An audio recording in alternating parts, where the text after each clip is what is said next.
실패하는 10가지 행동. 2. 권력에 맞서라. 너를 잘 되게는 못해도 못 되게는 할 수 있다. 기존의 룰, 제도는 수많은 시행착오를 거친 것들이 대부분이다. 월급을 받으면서 경영 수업을 해보자. 어떤 조직이든 개인들이 모여서 그 조직을 만듭니다. 몇만 명의 대기업 회사도 창업주와 몇 명의 사람들에 의해 시작되었습니다. 성공과 실패를 거듭하면서 현재의 삼성, 애플이 존재하고 있는 것입니다. 조직이 커지면 권력이 생깁니다. 권력이란 한 개인이나 집단이 다른 개인이나 집단을 움직일 수 있는 능력을 말합니다. 권력은 상대방의 의지와 무관하게 나의 의지를 상대방에게 관철시킬 수 있는 능력입니다. 권력은 크게 세 가지로 나누어집니다. 첫째, 보상적 권력입니다. 상대방에게 경제적, 정신적 보상을 해줄 때 생기는 능력입니다. 임금 인상, 보너스 등이 경제적 보상이고, 승진 지원, 인정과 칭찬, 인기 직무의 배정 등이 정신적 보상이 됩니다. 상대방에게 도움과 이익을 줄 수 있는 권한, 능력을 가지고 행사하는 것으로 상대방을 자기 의지대로 움직일 수 있습니다. 둘째, 강제적 권력입니다. 무력이나 위협, 감봉 해고와 같은 부정적 보상입니다. 이것들을 피하려고 하는 사람들에게 행사하는 권력입니다.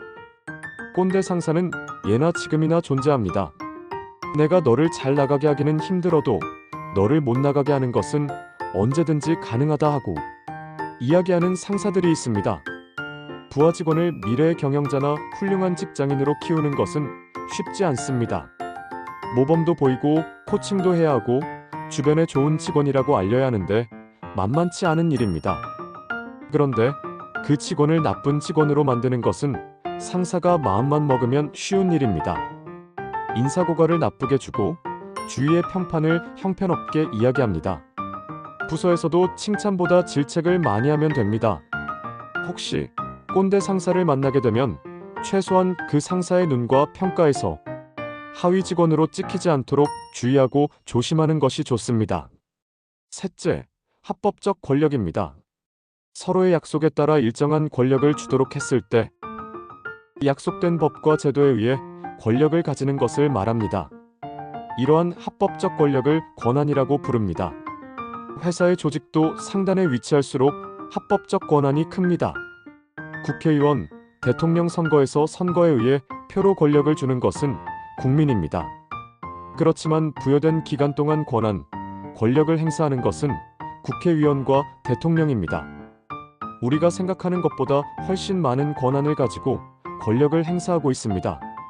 조직이 유기적으로 목표를 효과적으로 이루기 위해서 규정과 제도를 정하고 체계적으로 권한을 부여하는데 여기서 권력이 발생합니다. 누구든지 조직에 처음 들어오는 새내기 조직원은 기존에 경험하지 못한 룰과 권력 행사에 적응하는 데 어려움을 겪습니다. 나도 대기업인 은행에서 시작하는 조직 생활이 쉽지 않았습니다. 왜 저렇게 하지? 나라면 이렇게 할 텐데 도무지 이해가 안 가네 하는 의문점들이 생겼습니다.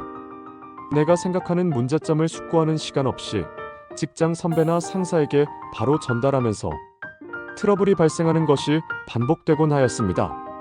30년의 세월이 지나 지금 생각해보면 어리숙하고 미숙한 새내기 직원이 보입니다. 기존의 형식, 제도 관행은 틀릴 수도 있지만 대부분 먼저 경험한 사람들이 시행착오와 이를 개선하려고 하는 행동에서 나온 것들이 대부분입니다. 나의 생각과 경험에 비추어 맞지 않고 개선할 사항이라고 생각이 되면 전후 상황과 다른 사람의 의견도 확인해보고 정상적인 절차와 격식을 갖추어 의견을 개진하는 것이 바람직합니다. 월급을 받으면서 경영 수업을 해봅시다. 요즘 MZ세대들은 직장에 오래 다니는 것을 선호하지 않는 것 같습니다. 어렵게 들어간 회사를 몇 개월 안에 그만두기도 하고 맨땅에 창업 전선에 나서기도 합니다. 경영학원론 수업 시간에 학생들에게 회사 창업에 대한 과제를 부여합니다.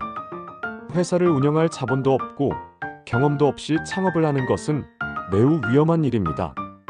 가상으로 기업을 어떤 아이디어와 경영 전략으로 운영할지 발표하라고 하는데 몇몇 학생들은 독창적인 아이디어로 나를 놀라게 하기도 합니다. 우리나라 오너 대기업의 경우 자녀들이 경영 수업을 하는 모습을 자주 봅니다. 주요 부서에서 경험을 쌓고 임원이나 CEO를 맡기는 방식입니다. 나도 나중에 회사를 만들어서 CEO가 되고 싶다. 하지만 경험도 자본도 없습니다. 생각을 바꾸어 봅시다. 내가 회사에 입사를 해서 2, 3년 후에는 창업을 할 것이다. 그동안 여러 부서에서 일을 해보고 경험을 쌓는다. 오너가의 자녀들과는 달리 규모는 다르지만 나도 똑같이 생각에 따라 경영 수업을 받는 것입니다. 창업을 생각하는 젊은 청년 세대는 창업하고자 하는 관련 기업에서 경영자의 마인드로 월급을 받으면서 경영 수업을 미리 받고 창업하는 것을 추천합니다.